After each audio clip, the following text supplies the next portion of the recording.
Let's give it up for Ben, Lita, and Wagner.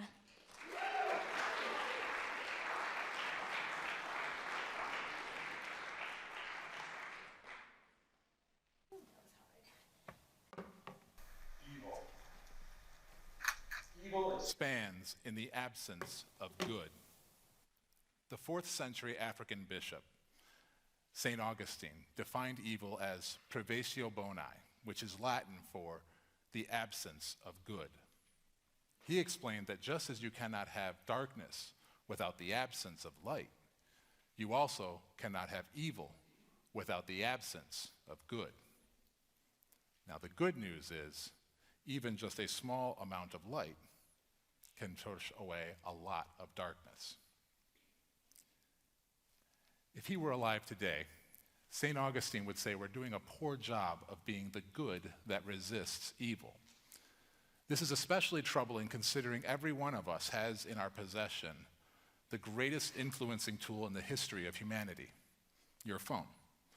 Through digital media, it is easier today than ever before to influence hundreds, thousands, even millions of people with your message of good. Yet with this immense power, what do we do with it? We look at cute, cuddly kittens online, nice puppy photos. We socialize with friends, and that's all fine.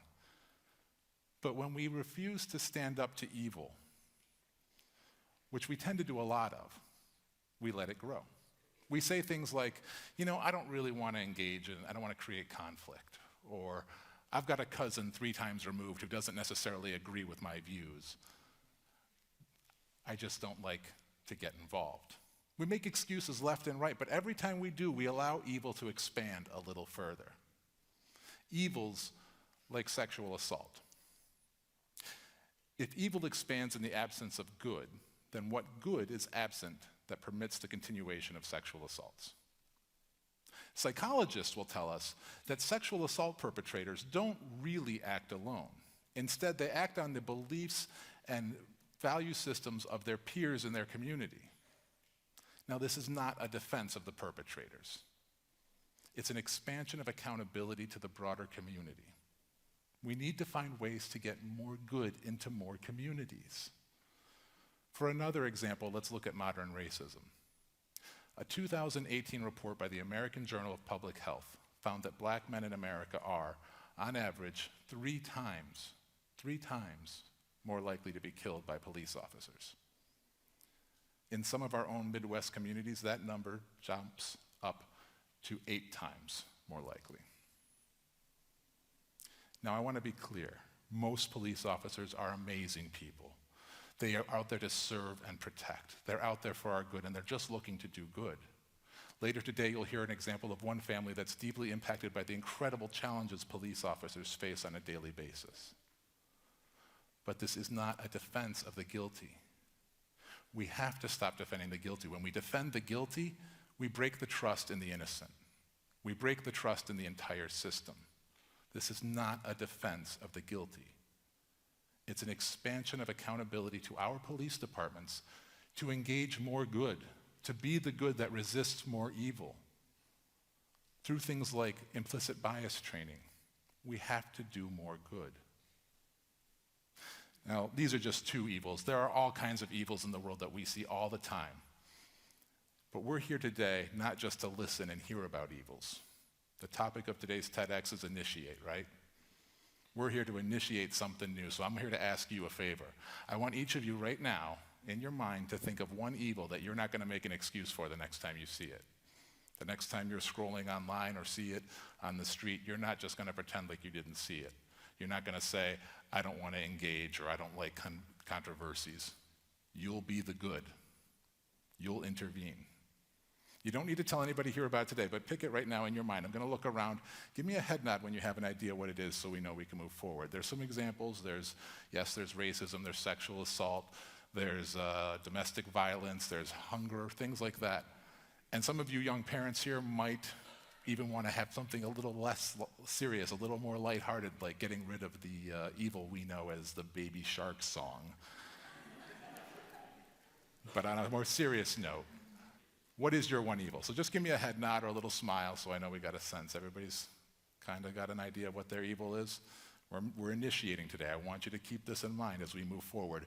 Think about how you are going to resist that evil with your good. Okay. For me, the evil I chose to resist was bad bosses in corporate America. Like many people in their career, at some point you'll work for a bad boss. And I worked for a doozy of one. But as bad as he was, I knew he wasn't alone. There's a reason it's a cliche, especially in corporate America. We lack enough good bosses. So we end up finding bad bosses acceptable or even expected. So I did a lot of studying, and over the course of about a decade, I came to the realization that the concept of servant leadership would be my answer of good to the bad bosses. And like each of you now, with your idea in your mind, your evil that you want to resist, I had to figure out how to reach strangers, new communities, with my message of good. In order to do that, though, we need to first realize that evil, when we see it, is just a symptom of a bigger problem. That one evil of bad bosses is a symptom of a bigger problem of poor leadership development. The evil you have in your mind is one symptom of a bigger problem. And when we look at recovery programs, especially 12-step programs like Alcoholics Anonymous and many other great programs that recognize how we change the world and how we fix our broken problems, they all begin with one thing: an intervention that recognizes we have a problem. And that's where digital media can help. That's where digital media, specific example like the Me Too movement, helped. Before the Me Too movement, the statistics were clear. 81% of women and 43% of men had experienced sexual harassment or assault. 81%. During the Me Too movement, though, 19 million tweets shared around the world said, "I hear you, you're not alone, it happened to me too. This is a bigger problem than we may have admitted or recognized in the past, but this is an intervention." We recognized through this movement that there was a problem we need to address. Many people knew it, we couldn't refuse it anymore. Now, critics will tell you that a movement, like a digital movement like Me Too, doesn't really change anything in the real world. They say it's digital slacktivism. It becomes an excuse for not doing anything in the real world, as though digital media is not a part of our world. But that's just not true. In fact, it reaches some of the darkest, toughest communities to break into. The Me Too movement specifically reached a community just 2 hours from here, the Thumb Correctional Facility, a prison not far from here, and it reached a gentleman there by the name of June. June has a long history of crimes, and he's serving quite a long period in prison there. And some of his crimes included indulgences with women, often based on drugs or alcohol or sex trade. June and I have chatted a lot, and he is really a changed man, and he's been reformed for a while. He feels like he regrets his past a great deal. But he told me, he said, "Ben, even though I felt like I'd changed and I'd reformed so much, it wasn't until the Me Too movement that I really appreciated the harm that had been done to these women, that I really understood the value and the changes that happened, especially to abused women." If you ever tweeted Me Too, shared that movement, supported it in some positive manner, then you did that. You were the good. You helped our communities, like June's, recognize we have a problem. For another example, going back to our racism issue, we have a problem in our country still with racism, and it dates back to 1965. Well, it dates back much longer than that. But in Selma, Alabama in 1965, Dr. Martin Luther King Jr. defined the use of television, their form of digital media at the time, in their fight for equal rights. He said, "We will no longer let them use their clubs on us in dark corners. We will make them do it in the glaring light of television." As the horrific beatings of peaceful protesters spread across the country news, apathetic white people, especially in the North, could no longer make excuses like, "I just don't want to get involved. I don't like confrontation. My cousin might not agree with my views." We couldn't make excuses anymore. The intervention impacted a need. Now we're affected by the events of modern racism. From smaller incidents like white women calling police on black barbecues in the wrong location, or on 8-year-old black children who are just trying to help their parents who are unemployed, but they're selling bottled water without a proper permit, to much bigger tragedies, like the killing of unarmed black teenagers by police officers.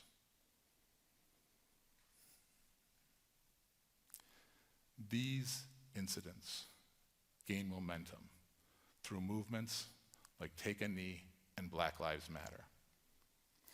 There are many people who are critical of these movements. Those who are critical of Take a Knee often say it's unpatriotic. And to those people, I appreciate their sense of pride in our country, and I say that we need that pride because we are one of the greatest countries in the world, and should be strongly proud of that. But unfortunately, some people are misinformed, because the very act of kneeling itself shows the patriotism, shows the respect, and it's done in a manner that is intended to show respect for the service of our military men and women and other servicemen and women in this country. That is why they take a knee and don't just sit on the bench. Other critics will say Black Lives Matter. There are people who've done terrible things in the name of Black Lives Matter, and they'd be right. There are some people who've definitely taken it too far. Just like in the 1960s, people took the civil rights movement then too far and did some things and wrong actions then. But that does not change the fact that we have a problem that needs to change. It does not change the fact that we need an intervention. And if it's Black Lives Matter and Take a Knee that we get an intervention through, then so be it. That is the intervention we need in this country. Movements like Take a Knee and Black Lives Matter open our eyes. They are the intervention that are helping our police departments recognize we have a problem. And they cause police departments to work with people like Dr. Kimberly Kahn. Dr. Kahn works with police departments to make strategic changes, including in the areas of implicit bias training. Dr. Kahn believes that these trainings start as the foundation for broader changes in policing of our citizens. And she says these changes are happening more and having a bigger effect thanks to movements like Take a Knee and Black Lives Matter. So if you ever tweeted or shared in support of these movements, you did that. You had an impact. You intervened. You were the good. But your issue that you've chosen today to initiate your fight for good on may not be as big as racism or sexual assault. It may be like mine, bad bosses in America. And in those cases, you still need to figure out how to make the change. For me, I started a similar method. Created a blog, started a digital online community, and in the first year we had several hundred followers across a couple of countries. By year 3, we'd reached several thousand followers across most countries, and now in year 10, the movement for modern servant leadership spans 6 continents, every major country, and most major languages. We are committed to advocating servant leadership awareness and adoption across organizations. Evil is very real, my friends. It comes in the form of darkness. It comes in the form of racism, in sexual assault, in bad bosses. It comes in the form of evil that each of you has chosen today to initiate your fight for good on. And every time you come across some evil in this world, you make a choice. You either sit quiet, idly by, and allow them to continue using their clubs in dark corners, or you speak up and be the good. Please, be the good.